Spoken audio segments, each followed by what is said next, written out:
From South Carolina Public Radio, this is the South Carolina Lede. I'm your host, Gavin Jackson, and this episode was recorded on October 16th, 2025, from South Carolina Public Radio Studios here in Columbia. On this episode of The Lede, we revisit the 1,000-year flood that rocked the state and specifically the Midlands 10 years ago. Wow. I know, this pod triples as a politics, infrastructure, and natural disaster podcast. We hear from some of the people closest to that tragedy, including a well-known South Carolina Public Radio voice never heard on this podcast before. I'm giving you guys a treat here amid a very tough subject. And we have a little update for you on the federal government shutdown. It's still going on. Oh, wow, man. What's not shut down is the Lede's hotline, 803-563-7169. We have operators working through the shutdown. We will not be paying them back pay. They are volunteers at this point and will remain so. So give us a shout at 803-563-7169. Tell us what you're wearing for Halloween.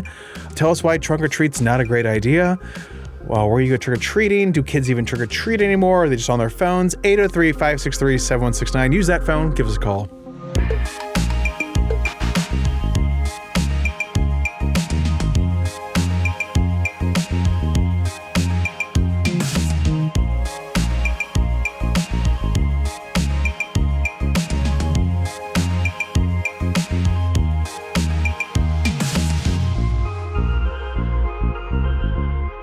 The federal government remains shut down here on day 16 with no resolution in sight. You've heard those words before. The Senate voted against the House-approved funding measure again for the 10th time as Democrats remain dug in on their call to extend the Affordable Health Care Act insurance subsidies that are set to expire at the end of the year, and open enrollment is right around the corner in November. And need I remind you that KFF polling found that these subsidies are super popular, with 78% of the public saying Congress should extend the enhanced tax credits. In fact, even Republicans who identify with the MAGA movement, 57% are in favor of extending the subsidies. So, well, there's talk about, moving things around, making some negotiations, possibly. We don't really know. It's been very quiet. But a bill to fund the U.S. military during the ongoing federal government shutdown also failed to pass on Thursday. South Carolina's junior Senator Tim Scott held a virtual press call on Thursday where he addressed the latest, including a move by Senate Majority Leader John Thune. This morning, MSNBC was reporting a conversation with Majority Leader Thune, who said he has privately told Democratic leaders that if they need a vote on extending those subsidies in exchange for opening the government back up, that he is willing to make that deal. And that same report said that Thune suggested he would support extending the subsidies if they included reforms. I know you said that needs to take place after the shutdown, but my question is, have you been at all part of these conversations with the majority leader? And is this a plan or a way forward that you would support to end the shutdown? Yeah, the conversation that Senator Thune is being referred to that he was part of, I'm certainly aware of those comments that the leader has made. The sequence of events is incredibly important, and it's something that we've been saying for a number of days now, at least the last 7 to 9 days. Reopen the government, as you voted to do 13 times under President Biden, number one. Number two, come to the table and let's have a conversation about what the long-term view is. And number three, yes, putting things on the table that have reforms to programs can be a part of that conversation. But no, it is impossible to negotiate through the media on any of these issues. The first thing you have to do is reopen the government. Number two, Thune has said that he is willing to sit down at the table and have a conversation about what the Democrats see as some of the priorities going forward. But any priorities going forward, there has to be a two-way conversation, and that is something that he's willing to sit down and have after the government is open. No negotiations, no conversations about any of those issues until the government is reopened. We are literally allowing folks to be held hostage without their paychecks, because the Democrats won't do what they've done 13 times in the last 4 years. So it's time for us to see the Schumer shutdown come to an end. And then, yes, we will go to the table and have a conversation about what's next. Thank you, Mayan Schechter, for that audio. Reporting from Politico also finds that Thune is set to move on the stalled Russia sanctions bill. He said lawmakers are talking about a time and a date for taking up the legislation that would impose tariffs on countries that import Russian energy and implement secondary sanctions on foreign firms that support Russian energy production. That's something that we heard from Senator Lindsey Graham in our previous podcast, so this is slowly moving forward. However, we'll see what Russia ends up doing. Maybe this doesn't happen because Trump did have a lengthy call with Russian President Vladimir Putin, where the two agreed to meet soon in Budapest. The two last met in Alaska in August with not much to show for it besides the photos. But this meeting comes on the backdrop of an Israel-Hamas ceasefire that is still holding. Next up, the campaign trail. Oh, God. Wish we could shut this thing down. I'm being told we can't shut it down. Let's look at the governor's race, where Attorney General Alan Wilson's campaign said Thursday that the AG kicked off his Our Families, Our Values tour across the state on Monday. Wilson had stops in Greenville, Spartanburg, and Aiken. Now, none of these events were advised to the press, so I have nothing to report for you. Perhaps in the future, we will be invited. But Lieutenant Governor Pamela Evett continued her Keep South Carolina Great tour with stops in Myrtle Beach and McCormick with local Republican Party meetings. I'm going to the one in Prosperity this evening because I was told about it. Wow. Such is the magic of earned media. We'll have a report for you next Tuesday. Now, we have not seen any campaign advisories from Congresswoman Nancy Mace, who, along with her colleagues, have been out of Congress since passing the Republicans' continuing resolution on September 19th. The same goes for 5th District Congressman Ralph Norman, who's also running for governor, who has only publicly held a press conference on October 6th. And nothing from Spartanburg Senator Josh Kimbrell or Charleston Democrat Mullins McLeod. Speaking of coverage plans, we will be at the No Kings protest/rally at the South Carolina State House Saturday afternoon. If you see me, come say hi. Do not touch Mr. Jackson. Do not feed Mr. Jackson. You can see him. I'll have my camera gear. I'll also be wearing ETV gear. I'll be easy to spot. You won't be able to see this head of hair because I'll probably have a hat on, but it's there. And Mayan Schechter will also be around too. Where's Miss Schechter been? She's right here. But now our main story. Earlier this month, 10 years ago, it started raining in the state, and it pretty much didn't stop. Rainfall records were shattered from the coast to the Midlands. Nearly 50 dams failed. Rivers, neighborhoods, and roads flooded.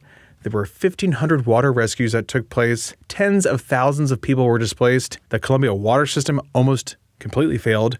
And there were hundreds of millions of dollars in damages and 19 lives lost in what is known as the 1,000-year flood.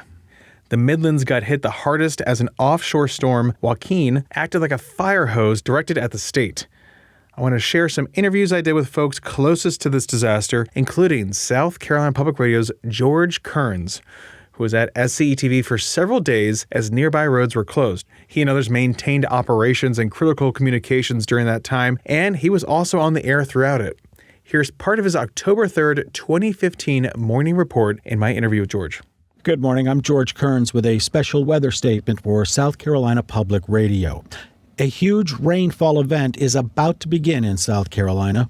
The latest projections have more than 10 inches of rain accumulating in Charleston, more than 10 inches as well in Orangeburg, as much as 17 inches in some parts of the Midlands, and anywhere from 4 to 8 inches of additional rain in the upstate. Governor Haley is imploring you to please be careful. This is the time we need you to be prepared. This is the time that we need you to take care of your family. Know where your kids are going to be. They need to be at home. Don't plan on going any places that you don't have to go. More updates throughout the day. Stay tuned to South Carolina Public Radio. John Gasquet and I came in expecting to be here all day, and then at the end of the day, we thought we'd be going home, not realizing all the roads around the studios were shut down. We were here. That was it. And I showed up early on a Saturday morning and finally got home at about noon on Tuesday. Again, John and I lived on Diet Pepsi and peanut butter crackers for 3.5 days. And, we laugh about it now, but we were none too happy about it by that Tuesday morning. It was hard because we didn't have the boots on the ground that we would typically have covering a news story like this because our reporters couldn't get out either. So John and I depended on phone calls. EMD was great. They've always been great with us. The National Weather Service, both in Columbia, Charleston, and in Wilmington. We talked to all of them. We had the content available. We just had to work a little harder for it. And then, George, to that, when you look back and you think about what you covered and just how intense that story was, I mean, it's only that 1,000-year flood, words that we don't usually say in a given year. We say hurricanes, we say floods, but we don't say 1,000-year flood. What was it like to see that kind of devastation and to report on that level of devastation? You know, I tell you, it's kind of surreal. My most vivid memory came after the weekend. You know, once I had gone home after the coverage was hectic. You know, we were just going all day, all night. So not a lot really stood out. It was just more of the same. On the Wednesday, coming back into work for Wednesday morning news, I'm driving through downtown Columbia at 4 o'clock in the morning, and it was almost dystopian. I was on the road alone, except for dump trucks and trailers hauling bulldozers and trucks and trailers full of sandbags, and a lot of things were shut down, and vacant lots had been turned into sandbag stations because I had to go by the Columbia Canal, which suffered its share of damage. And it was really very surreal, very grim. And that's kind of what I remember the most. It was a very bizarre drive through downtown Columbia. It's been 10 years later. You see how we've changed as a city. Anything maybe stick out to you as a reminder of those days when you drive by something or you see something, you think back? It upset so many people's day-to-day routine, not just for that weekend, but literally for years afterwards. So hopefully we've learned a little bit of a lesson. We can't plan on a 1,000-year flood, but should anything like this, we still get plenty of storms. We still have hurricanes to deal with. It kind of made me think really quick, just if there's a point during all this when you were here Saturday to Tuesday, where you're like, what more is going to happen, right? You're talking about the dams flooding and going over their supports and sometimes, completely falling apart too. You had this never-ending rain happening, then you had the dams failing. I mean, did it ever seem like you had the rivers going up and cresting and flooding? Did it ever seem like it wasn't going to stop, or were you trying to stay as cool as possible in these situations? It really did. I mean, I wasn't able to get outside of the studios too much, but the few times I did, we've seen heavy rain all across this state. And some of those summer storms come down in buckets. That weekend wasn't like that. It was a moderate rain, but it just didn't stop. It just kept going day and night. And you're right. You stand out back and you look around and there's no cars on the road and, some of the lights are out and it's just constant rain. And then you walk around 2 or 3 hours later, it's the exact same. And it gets it was a little frightening for a while. You got to wonder to yourself, just what's going on and when is this going to stop? Luckily, 3.5 days later, it finally let up. Thank you, George. Now, the Midlands, like we said, and specifically here in Columbia, saw the worst of it. Talking about steady rain that swelled waterways, large and small, rivers overran their banks, and dams failed, leading to catastrophic and deadly flooding in areas that were not on flood maps. I, in fact, moved to Columbia that very week and was like, what is this place? I knew what the high ground was because I saw where all the flooded areas were. It was terrifying.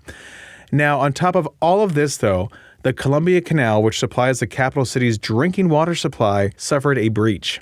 Columbia City Manager Teresa Wilson, along with then Mayor Steve Benjamin, led the response with emergency officials, local, state, and federal, to safeguard the canal. In fact, work continues to this day amid threats from storms like Helene last year. But it's in much better shape. Here's Teresa. The worst definitely came true, probably and then some, because, you think about first responders and the roles we play. And we also have our own families, that we had to, I remember, never forget, leave. Fortunately, at that time I lived very close to my parents down the street, and I had, my daughter is 22 now. I think she was 11 at the time, and so I just remember that morning when I was still at my house, wee hours of the morning, and I was getting calls from the chiefs and all, and they were like, we got to come probably pick you up, so how you want us to do this? And I was like, well, I have to get Alex straight. And I had to just get her down the street to my mom. And even at that point, getting out the house, like we couldn't see, that was Northwest Columbia. And even down the street from me, one of just the small bridges had been overtaken with water. And I think a car or something had gone into that small little pond area. And so it was just very difficult. But I had to, get myself centered. And once I had her straight, I was good. I was like, okay, let's go. We gotta get this done. So calling our media partners to begin to get some reassurances to the public, because the 911 communication system was just being inundated with calls. And I think those are some of the things that, even though we had prepared, we couldn't have possibly been prepared for the magnitude and the volume of those who were in need and calling at once.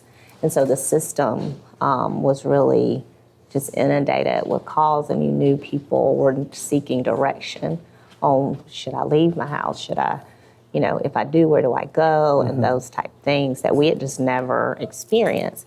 So it became one of the things I'm most proud of. So when you got into, I guess, the office or wherever they took you after you dropped your daughter off, what was it like? Were you just go for days straight? Did you stay here? Did you go back home? What were some of the things that you maybe recall from that time? Right. At that time, our emergency operations center was at Lede Street. Before I could even get there, though, coming down 26 and seeing the elevation of the water, over when you're going over the bridges, I was like, Chief, are you good? I was like literally riding with Chief Jenkins. He was like, yes, ma'am, we're good. Don't worry, we're going to get there. But he said, but I got to make a couple stops on the way.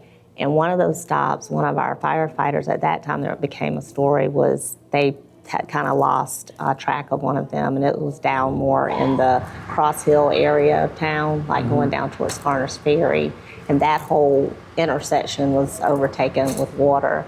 So I got to watch, our crews in rescue mode. I'm like, okay, this is like really serious. This is much more than what we would have ever imagined. So I had those moments of seeing our folks in action, and I really think it grounded me even more, because I knew I needed to be that leader for them to make sure they could do their jobs and continue to do them effectively, have the resources they needed, just making sure they were fed and making sure that we were communicating with our county counterparts and some of the surrounding Midlands areas. So when I got to the EOC, that's what we did. Sheriff Lott was there, Chief Holbrook was there, Chief Jenkins, and we just got around a table. And I remember vividly us being on like a landline with, I think the county administrator and some of their officials, and we just started literally talking about, okay, which shelter's open? What can we do to stand up another one? Do we need to open our parks? The answer was yes. We just started doing any and everything to try to get help to people, because at that point it was still a massive amount of citizens who were calling. And so we had, we were having to physically bring in 911 communicators because they couldn't drive from where they were located to get downtown, to get to the EOC to work. Fortunately, again, our staff had planned for that, to have stations set up in the EOC so that we could bring in backup for calls to be received. It was sort of like all hands on deck. And no, I didn't get to go home. I ended up staying there. You have dams failing, you have Garner's Ferry underwater, you think things might be calming down, then all of a sudden there's a breach in the canal. You had so many things going on. It just seems like things going on, yes. Could have been so much worse. It was bad, but it could have been so much catastrophic, really. Yeah, because even like with Fort Jackson, we were communicating with them as well, because some of those were the dams closer to the fort that were breaching. It was almost like a domino effect, to your point. With the breach occurring, when would our water supply truly be compromised? And particularly with the downtown corridor, where we have our level 1 trauma center at the hospital and the universities, and it was a major, major concern. We began to talk to our state partners about how could they assist, and that's when ultimately, with the Guard being able to deploy a helicopter to help with the sandbags and just begin to fill in the breach in the canal so that we would not get to that place where Columbia was without proper drinking water. When we were first contemplating the prospects of that, I literally, my team always talks about this, because I told them to take me up to, kind of look at what we were really dealing with. And I felt physically sick. The thought of that happening in our community, that was like the last thing we wanted to hold on to, that we are going to, and we did it. It was hard to have boil water advisories and all that, but we never lost the drinking water source. And that until just recently, now with the federal government shut down, but we just, for the most part, recently got our final, our allocations of the funding to rebuild the canal, but build it back better. And that's really instrumental for, even though it's taken 10 years and a lot of assistance by our delegation, Congressman Clyburn and others, they have been very, instrumental, Senator Graham. And we're very thankful for them staying on it, but it just shows that the federal process to get things done, because you have all these regulatory agencies when it's an infrastructure system like a drinking water source. So you have FEMA and FERC, EPA. Yeah, you have to go through all the different acronyms to get to where you need to be. That was 10 years ago. Last year was Helene. I was at your press conference when everyone was freaking out in the sense that this was going to happen again. I mean, obviously fresh fears and not unrealized fears too. So kind of walk through, why those fears should be put to rest when we see a big storm coming through. Kind of elaborate a little bit what we just talked about, that funding coming back. Right. I never hate to come across like we were even chastising the public at all during Helene, because we actually were anticipating that people would have those same fears. Anybody would. It's a trigger, from when you've experienced something like we all went through in 2015. At the same time, we always want to make sure people are getting accurate information and not creating a rush to judgment or a stir that could then cause other issues. So fast forward to 10 years now, and social media platforms are so much more available and utilized. And so we've tried to really stand up our ways we communicate. And so when that was happening with Helene and individuals were concerned, we started putting out the information about these are the things that we've done since 2015.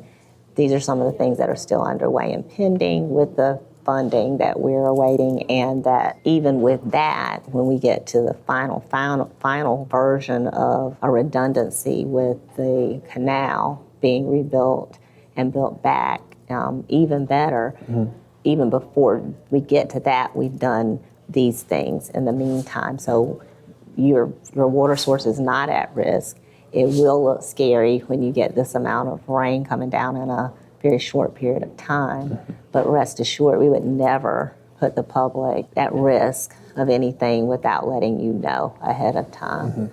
At the end of all this, I mean, the city is more resilient. We're more resilient. We're more resilient, and we have made, staffing changes and infrastructure changes that should eliminate the fear that the public experienced at that point in time. Yeah, we've learned a lot from that event. Lessons learned, and the city and state are stronger for it. You can watch that entire special on youtube.com/South Carolina ETV.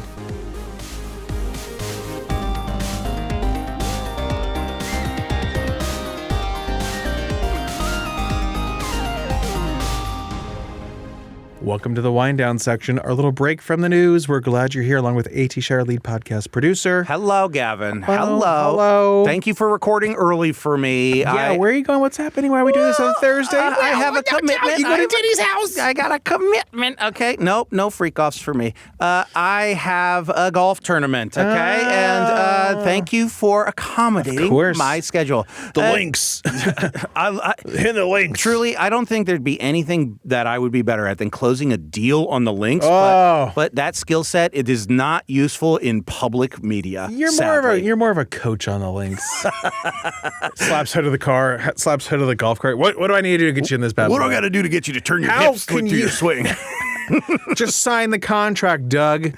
Okay, Gavin, we do have some calls. We're going to start with one that I think we called out. So here we go. Good morning, Gavin and AT. I am out on my suburban hike this morning in Irmo, South Carolina. AT might call it a walk. And I thought I'd call, reflect on my Friday morning flight from Washington, D.C., where I had the distinct pleasure of flying and being seated next to Meg Kennard. Yep, this is Nick from Irmo calling to report the scene of a keeper of the fashion scroll in the wild. It was a great time to fly with ease into Columbia. yeah, I was going to call this weekend, but I went and chased the fall. I did some of those iconic things like going for an actual hike in the mountains and looking for leaves, and then going to an apple orchard skytop, which was an absolute zoo on this fall weekend. And Gavin, you and I have had some similar travel this year. I went out to Washington State and I hiked there as well. But this hiking was in Olympic National Park and not in the Cascades. So I appreciate everything you do. I get my fix of South Carolina news and politics here on the Lead Pod. Thanks a lot. Keep it up. Bye. Urban hiker Nick, pilot Nick, good to hear from you. Thank you for calling, and glad you flied with ease. Oh, yeah. The Columbia Metropolitan Airport, where you can always fly with ease. But Gavin, I'm dying to get on a billboard. Anyone that works at the airport, put me on a billboard, please. That wasn't the only thing we got from Nick. He also sent an auxiliary text. Things I forgot to mention in my voicemail. Okay. Of course, I've been and will continue to go to Craft and Draft. That's number one. Number two, I almost missed the shout out on Saturday because I didn't want to listen to that much Lindsey Graham. But my wife got home from work on Tuesday and told me about it. And three, calling in and leaving a voicemail in the age of text messaging is anxiety-inducing. Well, Nick from Irmo, thank you for calling. Thank you for texting. I hope you survived this anxious... Thank you for traumatizing yourself. Not only can you fly with ease, Columbia Metropolitan Airport, you can call with ease, 803-563-7169. What a or professional text thing. with ease, 803-563-7169. We love a text, folks. Like you just heard, AT can voice it for you. You can tell him if it needs I'm the to be voice of the people, Vox Populi. Okay. Derogatory. No. Was this supposed to like what they say? Like bolded for emphasis. Yes, thank you. It is a little anxiety. I get it. So let's just have a little come to Jesus right here. Okay. Yeah, I love this. Gavin. If you're thinking about calling, what am I going to say? I have the same problem with the wind down. Sometimes I have these great ideas throughout the week and I don't write them down and I don't have the things to talk about. So it's like, if you want to call us, baby. Write it down. Just put a little sticky notes app. And then just when you call, you can read that note and then you can just freestyle from there. AT can clean it up a little bit probably, but don't worry about it. I have a great notes app going for things space that I've wanted to talk about in the wind down for a long time. I need to start doing that. Sometimes I just write a word. I don't know what it means, but I just wrote skullduggery once. Oh, tomfoolery. I just love a good big word like skullduggery. Come on, that's good. We like, we're doing, let's get a good slapdash. Ooh, baby. Slapdash, baby. Real good. It's the Notes app. I know you have your Google phone, whatever it is. It's still a Notes app. But it's a little bit different. Maybe it's better. It probably is. I've been using my Notes app more. I feel like I wish there was a better way. I do also we love OneDrive here, so we love the Microsoft. It's weird to say, but we do like it. It's strange. Love being able to edit the podcast on my phone like a fiend. Even though we want to get away from our phones, please help us. Give us your tips and tricks for putting the phone down and putting it Gavin away. Loves big screen. He loves small screen. It's crazy, folks. Help it. It's gotten worse, and it's going to get worse during the winter time. We were talking about you can't hike in the winter. Yeah. Or can you? No, I mean you can, but it's going to be more like day focused. That's plodding, right? I mean, I'm in my mind. I'm forgetting we live in South Carolina, and I'm thinking that you're trudging through snow. You know, so I mean that's not going to happen. Yeah, I'm going to try and do some since we're off tomorrow. I'm going to be like, well, let me go try and get a good hike. Yeah, because I'm off. Gavin's off. During the day, you could fit a mini vacay. You could do a mini vacay. Yeah. You do a mini vacay, but somewhere around here. Nick, I can't relate. Nick. I don't get the anxiety from phone calls. I don't get anxiety from much. Well, really. I think it's not just a phone call. I think he's providing it to a greater audience. So it's like, I guess. Boy, give me a break. You're like Rodney Dangerfield. Nick, if I had to give you any critiques, I mean, near zero. You threw in 3 or 4 bit shout-outs. Deep cuts. That's really good. That's a great call. More like this, folks. If you know the lore, if you know the old bit shout-outs. If you're reading the scrolls. If you know the scroll bits, if you want me to pitch your voice, if you want to become a part of the lore. If you want sound effects.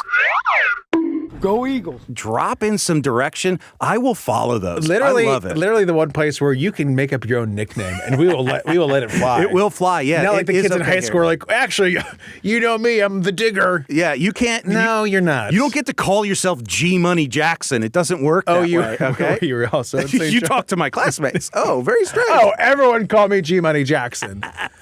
I wish. That head of hair. You're going to get whatever you want. Probably would have been student council president senior year instead of that. Did you ran, right? I ran, but I guess the primary was such a landslide that there was no runoff as promised. So Disgusting. It's okay. I would have had a scandal my senior year just knowing my social behaviors on the weekends with my friends. Oh, yeah. Could afford that. No, you weren't hiking then. I was running cross country. It was a faster version of hiking. I guess. Well, sure. That's what it is. They call it trail running now. It's cross country, folks. Disgusting. I just hate the sound of just walking outside. I will say that is a big way. I know you asked me this months ago about how to get off my phone or what do you do to decompress? And I'm like, I scroll. It's like, it just makes it worse. But no, hiking has been a saving grace because a lot of times you're somewhere where there is no cell phone service. Sure. So I physically cannot scroll. That's what I do with golf. I have to remove myself. I don't go on my phone when I'm golfing. It's great. Sorry, I was on the links, babe. But that's what I mean. Like, that's how you close the deal. If there was a game to hiking, I think I would be into it. You know what I mean? You can't just enjoy nature. No, I can't. I need another aspect. If I could hit something, that'd be good. I mean, mileage. I guess that's where that's where the mileage people come in. But that's not a motivator for you. It's not for me. No. That's gonna be a no for me, dog. Yeah, that's a yo. Thank you, but that's a no for me, dog. Shout out Randy Jackson. Anyway, Gavin, I see you more as a Paula than a Randy. Maybe we're both Simon. I don't know. But if anyone can help us, listeners can help us. If you can help us figure out, please call in. Gavin, have a good weekend. Enjoy your extra day off. Okay, say the credits. Oh, call in with your favorite Paula Abdul song. Opposites Attract. Scat Cat. MC Scat Cat, baby. 803-563-7169. Be like Urban Hiker Nick, Captain Nick. Let us know how you're doing. We appreciate it as always. And you can leave us a review on Apple Podcasts if you don't feel like calling us. That's okay. We will not be offended. And you can stay up to date with the latest news on SCETV.org and SouthCarolinaPublicRadio.org. And don't forget to support your local newspapers. And please do not feed Mr. Jackson if you see him in public. The South Carolina Lead is a production of South Carolina Public Radio. Our producer is A.T. Shire. Amy Crouch is our supervising producer. Sean Birch is our executive producer. This podcast is produced with support from PRX and is made possible in part by a grant from the John S. and James L. Knight Foundation, as well as listener contributions to the ETV Endowment of South Carolina. Thank you. For the South Carolina Lead, I'm Gavin Jackson. Be well, South Carolina. You mean you're going as Shelley Duvall's cigarette in The Shining? Yeah. It's my third favorite character in the whole movie.